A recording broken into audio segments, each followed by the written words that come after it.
Oke, assalamualaikum warahmatullahi wabarakatuh semua. Di sini saya akan coba memaparkan atau menjelaskan tentang firewall.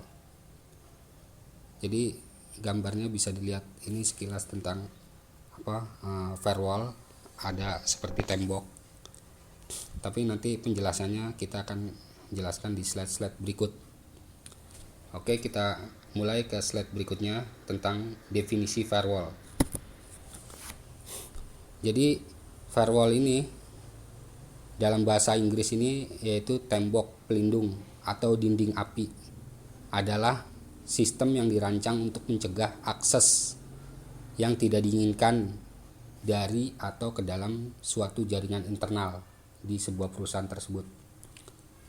Nah, evolusi firewall, di sini kita akan bahas tentang evolusi firewall. Jadi sebenarnya firewall ini dapat berupa hardware atau software, terus digunakan untuk terkait dengan mengamankan akses jaringan. Nah, sebelumnya perusahaan hanya menempatkan sistem mereka ini langsung direct ke internet dengan sebuah IP public, ya, alamat IP address public. Dia tanpa ada keamanan di topologinya atau di infrastrukturnya. Tapi sekarang dengan semakin meluasnya jaringan komputer dan semua serba digital dan semuanya terkomputerisasi, terkonek ke internet, maka firewall ini sangat dibutuhkan terkait dengan keamanan di jaringan internal mereka. Jadi kalau yang bekerja di IT security sudah banyak mengenal tentang firewall. Di infrastruktur IT di sebuah perusahaan pasti ada firewall untuk melindungi jaringan internalnya dari luar atau dari dalam juga gitu ya. Nah, terus sebelumnya ada router, di dalamnya juga ada firewallnya, tapi ini hanya terbatas kemampuannya. Terus dia sekarang dibatasi hanya untuk routing connect dari klien ke internet, agar bisa si klien ini connect ke internet. Dan juga semakin lama semua sudah serba digital, kayak misalnya e-commerce, penjualan online, terus transaksi keuangan online dan sebagainya. Maka agar supaya aman, maka perlu ada firewall yang melindungi server mereka. Nah, jadi kebutuhan keamanan ini memunculkan banyak tipe-tipe atau macam-macam firewall saat kantor itu, perkantoran itu connect dengan internet. Jadi butuh yang namanya firewall. Oke, kita ke slide berikutnya. Di sini firewall ini dia akan memfilter paket, ya, memfilter paket base-nya, misalnya source-nya misalnya dari IP berapa, itu akan dicek, ya.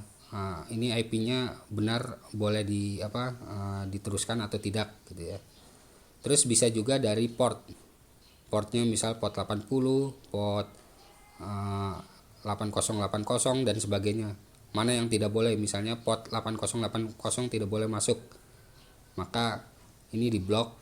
Tapi kalau yang port 80 boleh, ini di allow. Jadi kita usahakan memberikan keamanan, ya, memberikan keamanan di kantor kita. Oke, kita lanjut lagi. Nah, ini gambarnya sebelum ini bisa dicek, lihat gambar di sini, ada gambar dari awan ini seperti internet maksudnya. Terus ada destination port 80. Nah, ini ada checklist, ini berarti boleh masuk ke dalam internal, ya. Nah, ini tembok ini firewallnya, ya. Tapi kalau yang 8080 ini di reject atau di drop. Nah, ini dibuang ke bawah. Nah, tapi kalau paket yang emang udah didaftarkan, udah masuk yang dibolehkan, maka dia akan boleh langsung ke jaringan kantor. Seperti inilah gambaran dari firewall. Nah, firewall sekarang juga dikenal dengan UTM, Unified Threat Management. Nah, di dalam firewall ini semua terkait dengan fitur keamanan dibundle dalam satu produk. Ya, misalnya ada FortiGate, di dalamnya ada dia bisa untuk web filter, terus kontrol aplikasi dan sebagainya. Begitu juga Sophos dan pemain-pemain yang lain. Nah, terus juga bisa mereport dari hasil yang ada di sistem, kejadian-kejadian, traffic dan sebagainya. Nanti kita akan lihat sekilas gambarannya. Oke, kita lanjut lagi. Nah, di sini perbedaan antara tradisional dan generasi firewall terbaru. Jadi yang tradisional dulu mungkin hanya blok ICMP atau ping. Terus juga mungkin berdasarkan port. Misalnya contoh di sini gambarannya yang tradisional ini membolehkan port 53. Nah, port 53 ini dipakai oleh DNS dan BitTorrent. Jadi misalnya kita mau memblok DNS aja, tapi karena di sini bisanya membloknya port 53 berdasarkan port, maka BitTorrent lolos ya, jadi bisa masuk. Jadi kurang efektif, kurang mencegahnya, kurang full gitu ya. Tapi yang generasi sekarang atau NGF, Next Generation Firewall, ini berdasarkan NAM ya, misalnya membolehkan DNS, allow DNS, maka yang BitTorrent yang sama-sama dengan DNS ini port 53 maka tidak bisa diblok gitu.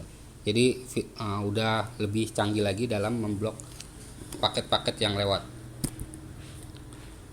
Nah, berikutnya di sini tentang tradisional versus next generation firewall.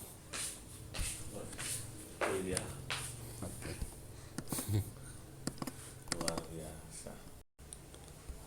Oke, kita lanjut lagi di slide berikutnya, yaitu tentang tradisional vs NGF. Nah, kalau yang tradisional lagi, ini yang tradisional ini setiap fitur dari firewall, misalnya untuk IPS-nya, aplikasi kontrol, web filtering, ini satu perangkat untuk satu fitur dan sebagainya. Nah, ini sehingga kita kalau mau bisa banyak untuk dapatkan fitur ini, maka kita harus beli perangkat banyak juga. Nah, ini biayanya mahal, kedua juga tidak efektif gitu ya kalau kebanyakan barang juga gitu kita untuk menempatkannya terus dan sebagainya. Nah, tapi berikutnya ini adalah yang NGF ya, next generasi firewall. Nah, ini di dalam tadi yang saya bilang, di dalam satu bundle produk misalnya FortiGate atau Sophos, ini di dalamnya sudah ada fitur-fitur seperti VPN ya, IPS-nya, aplikasi kontrol ya. Jadi satu untuk semua ya. Jadi ini lebih efektif lagi gitu ya. Terus juga perangkatnya juga lebih irit lagi gitu ya untuk menempatkan di rak, di data centernya, di servernya dan sebagainya. Oke, kita lanjut lagi ke slide berikutnya. Di sini contoh pemain-pemain firewall yang ada di pasaran gitu ya. Nah, ini menurut Magic Quadrant di Gartner ya, tentang pemain firewall ini, leadernya ini kita bisa lihat ada Palo Alto, Fortinet ya, Cisco, Checkpoint. Nah, pemain yang visionaris yang mau naik ke leadernya ini ada Sophos ya, Forcepoint dan sebagainya. Nah, terus yang paling bawahnya lagi gitu ya, di sampingnya ada Sangfor ya, Barakuda dan sebagainya. Jadi ini adalah contoh-contoh pemain firewall di pasaran yang enterprise ya. Jadi firewall enterprise. Kalau yang firewallnya open source, ini seperti IP Fire di Linux ya, free. Tapi kalau yang ini berbayar dan harganya mahal. Mungkin ini bisa kalian cek di di bineka.com atau di di Google ya, harganya berapa, ini mahal ya, puluhan sampai ratusan juta, bahkan sampai miliaran untuk satu produknya gitu ya. Oke, kita lanjut lagi. Di sini nanti kita akan bahas ini lebih jauh ke Fortinet dan Sophos ya. Jadi dua produk aja untuk kita ya compare lah, atau istilahnya kita jelaskan. Oke, kita lanjut. Nah, ini contoh di Sophos ya. Di Sophos, produk Sophos ini di dalam satu perangkat ini ya. Ini namanya Sophos untuk firewall itu XG, Sophos XG. Nah, di sini ada fitur network proteksi ya. Misalnya untuk ngeping, untuk komunikasi antara PC satu dengan PC yang lain tidak bisa ya, atau dari LAN, zona LAN ke DMZ tidak bisa. Nah, ini terkait dengan network proteksi, atau kalau kita allow maka bisa terjalin komunikasi. Berikutnya fitur yang lainnya ada web proteksi ya. Jadi misalnya kita memfilter web-web yang misalnya web kayak misalnya yang tidak layak seperti web game ya, ini membuat makan banyak bandwidth, atau membuat nanti di kantornya itu banyak yang bermain game, atau web-web lain misalnya web pornografis ya dan sebagainya. Ini kita bisa protect web tersebut ya, jadi sehingga tidak ada yang bisa mengakses ke web-web yang dilarang gitu ya. Berikutnya ada lagi fitur aplikasi kontrol. Nah, aplikasi kontrol seperti misalnya aplikasi Facebook, aplikasi Twitter, YouTube dan sebagainya. Misalnya di jaringan kita mau blok YouTube di jam-jam tertentu, jadi biar tidak memakan bandwidth di kantor kita, atau biar bisa si pegawai itu bekerja efektif, tidak nonton video gitu ya terus, kecuali di jam istirahat misalnya dari jam 12 sampai jam 1 siang. Ini dibolehkan di allow. Nah, kita bisa kontrol di sini fitur aplikasi kontrolnya. Berikutnya ada email protection. Ini anti spam ya. Jadi bisa memprotek attachment ya. Misalnya ada attachment ransomware, ada malware ya. Ini kalau di dalamnya ada membawa virus dan sebagainya, ini bisa di blok, di karantina ya email tersebut yang lewat. Tapi kalau emailnya bersih maka boleh masuk ke dalam kantor. Nah, ini terkait dengan fitur email protection. Berikutnya ada wireless protection ya, web server protection yang menjaga dari server yang di internal ya. Terus ada synchronous security, jadi adanya update terus nih produk terkait dengan database anti malwarenya, database antivirusnya dan sebagainya, karena sinkron dengan internet di produknya masing-masing. Misalnya di vendor Sophos dia akan connect ke sinkronis ke Sophosnya gitu, perusahaan Sophosnya. Di situ ada lab Sophosnya yang terus update terus tentang database engine dari misalnya anti malwarenya dan sebagainya. Berikutnya ada Sansom. Nah, ini fitur-fitur baru juga ya, Sansom. Jadi di sini kalau misalnya ada kena virus, ini diarahkan ke ini ya, tujuan tertentu gitu ya. Jadi tidak meluas, tidak menulari virus ke jaringan PC yang lain gitu ya dan sebagainya. Kurang lebih itu. Nanti untuk penjelasan lainnya ada di slide-slide berikutnya. Oke, kita lanjut lagi. Nah, berikutnya ini FortiGate ya. Jadi kalau gambarnya kurang lebih baik FortiGate, Sophos ya dan sebagainya kurang lebih seperti ini ya. Jadi seperti suite gambarnya. Di dalamnya banyak port ya. Kurang lebih ada 8 port, ada berapa port gitu ya. Nah, di sini nanti akan didistribusikan ke suite-suite yang membutuhkan, misalnya ada segmen yang berbeda ya, membutuhkan yang memakai segmen berbeda, misalnya ke DMZ, nanti ada yang ke LAN, ada zona ke wireless dan sebagainya gitu. Nanti di situ kita bisa atur masing-masing portnya, IP-nya berapa, segmennya berapa. Terus nanti juga ada fitur routing di dalamnya. Jadi walaupun segmennya berbeda, maka bisa connect gitu ya. Makanya misalnya ada departemen IT ya, itu di IP sekian, terus ada server DMZ di IP yang berbeda lagi dengan segmen departemen IT. Tapi si IT ini bisa connect ke server untuk monitoring, maintenance dan sebagainya karena adanya fitur routing dan sebagainya ya.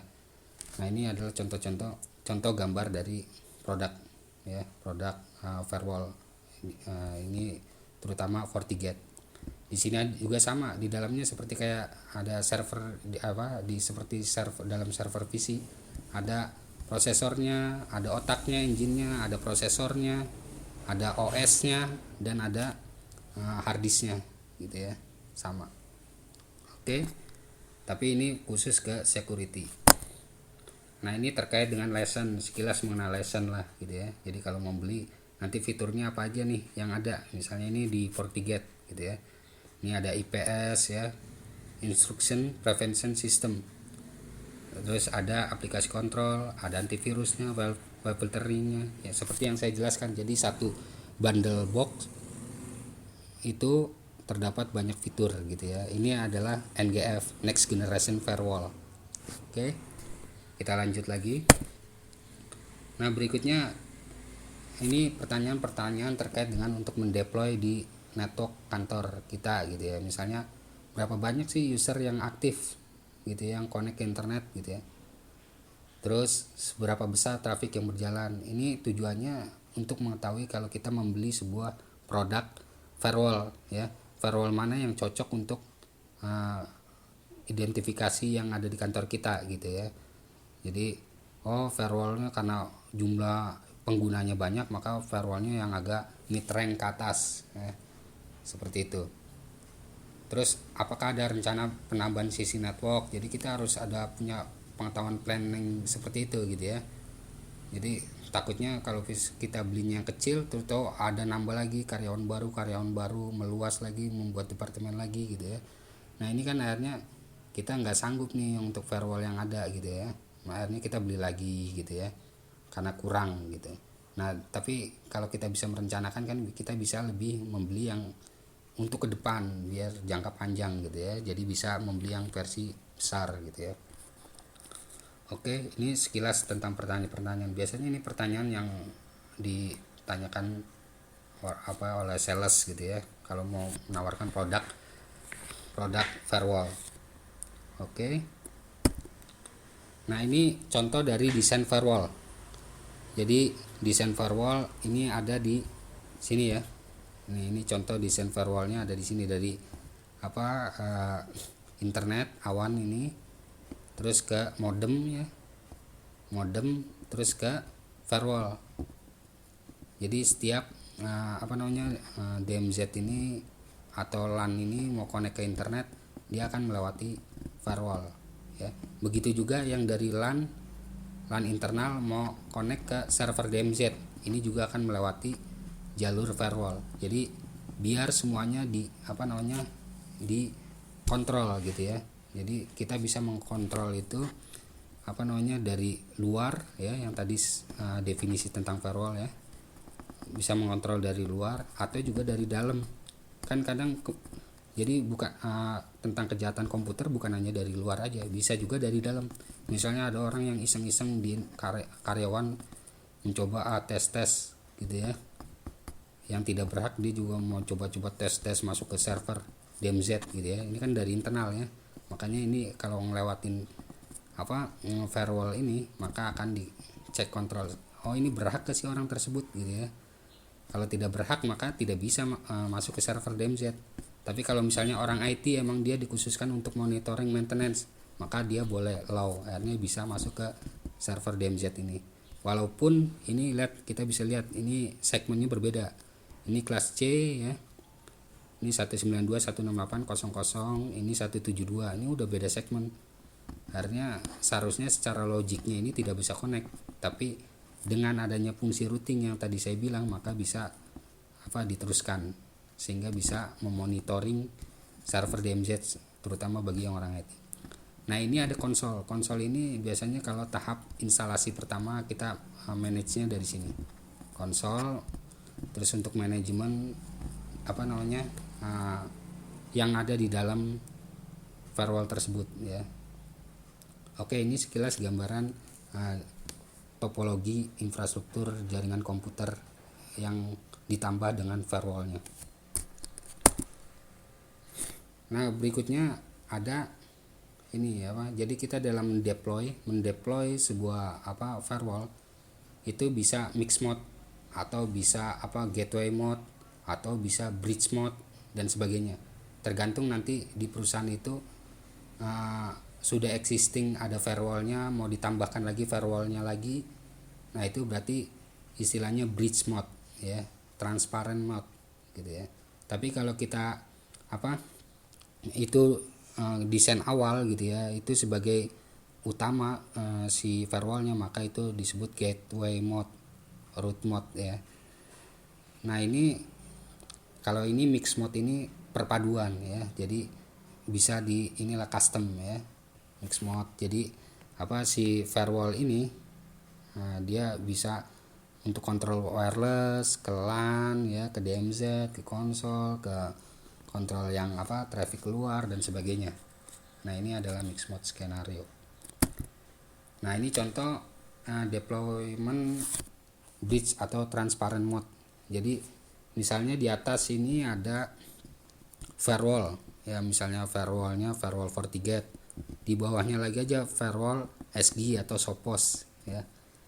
Jadi kalau ini yang pertama yang existing duluan, maka kita di sini bridge mode ya, transparan aja gitu, nggak ngerouting. Yang routing posisinya ada di firewall atasnya. Kita bridge, jadi ke jaringan, ngikut ke jaringan segmen sini, jadi bisa connect. Terus paket yang lewat juga akan cek filter paketnya yang lewat dicek gitu ya di firewall 1, yang terus lewat lagi dicek lagi oleh firewall 2. Jadi tujuannya benar-benar untuk mengamankan, mengketatkan gitu ya keamanannya di perusahaan tersebut gitu ya. Oke.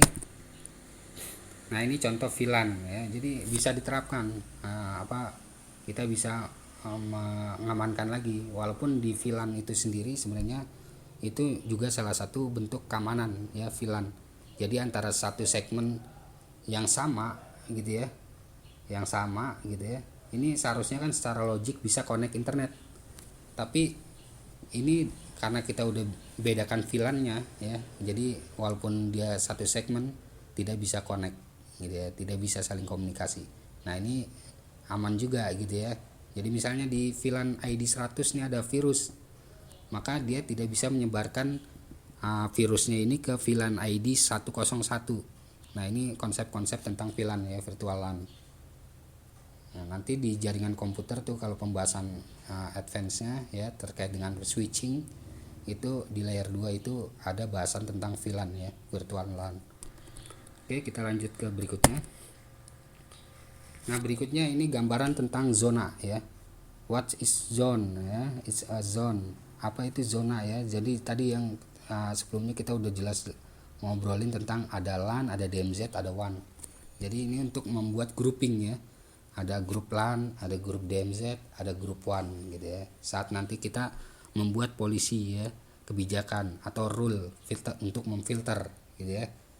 Nah, ini kita harus mengenal konsep tentang zone dulu. Oke, kita lanjut lagi. Nah, ini contoh di Sophos nih. Jadi tadi ada zone-zone, ada LAN ya. Di sini ada LAN, WAN, DMZ, VPN, WiFi, internet gitu ya. Nah, terus ini servisnya yang diaktifkan ada HTTPS, berarti LAN-nya bisa untuk diakses via HTTPS gitu ya. Via SSH di remote, via SSH atau via PuTTY gitu ya.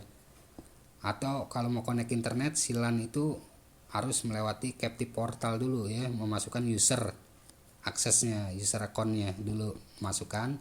Kalau itu oke, misalnya dia yang mau udah didaftarkan, maka dia bisa connect internet. Tapi kalau tidak bisa, dia tidak terdaftar untuk connect internet, maka tidak bisa. Nah, ini captive portal. Dan seterusnya ada ping, dia bisa ngeping nih ke luar gitu ya, LAN itu misalnya gitu ya.